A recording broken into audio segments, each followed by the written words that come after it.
So we are in the cattle part, or the milking parlor of this barn now. Right behind me, you'll see this is actually a big, pretty much pod is what it is, but what they did with this is they actually, that's how they loaded out their manure. Instead of taking it and just dumping it outside like a lot of farmers would have done and then just picking it up later. This farm actually had a system where they picked it up, or scooped it up, put it in this pot, rolled it outside, put it in the manure spreader that was waiting outside. So kind of innovative for the time period. It's really kind of a cool thing. We talked about it on the other side, so it encompassed both the horse and the cattle side of the barn. We are in the cattle part of the barn, and right behind me is actually where the milking would have been taking place. So there's about 6 metal chutes there that horses would have walked up to. There would have been feed on the other side, hay, probably maybe corn or oats, probably mostly hay. They would have put the horse's head into there, put it in there so, or the horse would, or the cow, excuse me, the cow would have gone in there so that it can't back up.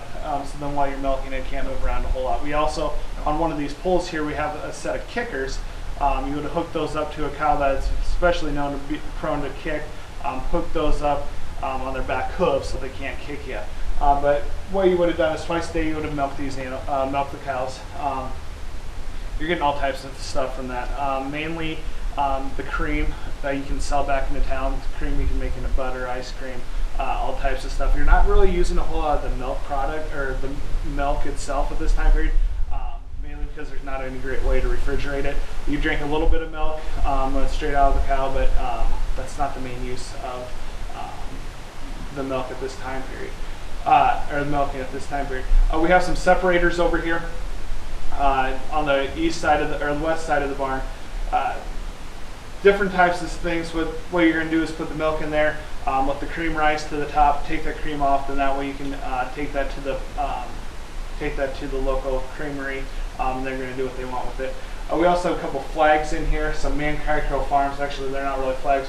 What they would have done is they would have been on the cows.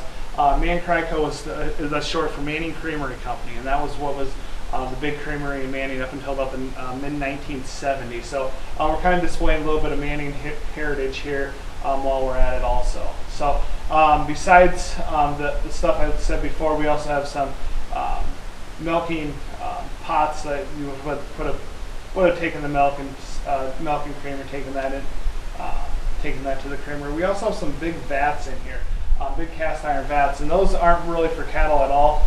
Those are mainly for during the hog butchering times. So when hogs are going to be another main animal that you're going to have on your farm. What they would have done with that is you're going to butcher your hog as normal. Most of the time you're going to do it in the spring or the late winter of the year. That way it's cold. You have time to get it preserved. But those are actually for boiling down your lard. So lard's actually the fat of the hog, and you can use that for a whole bunch of different things. In this time period, they're using it in their soaps. They're mixing it with lye. You're also using it for your baking. Instead of Crisco, they would have had their shortening would have been lard. So pigs at this time period are really big. They're big in Iowa, then just as they are right now.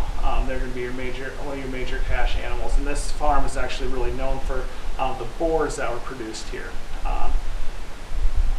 Iowa State Fair winning boars. I don't know a whole lot of the history on them, but they were a big part of why this farm was as successful as it was.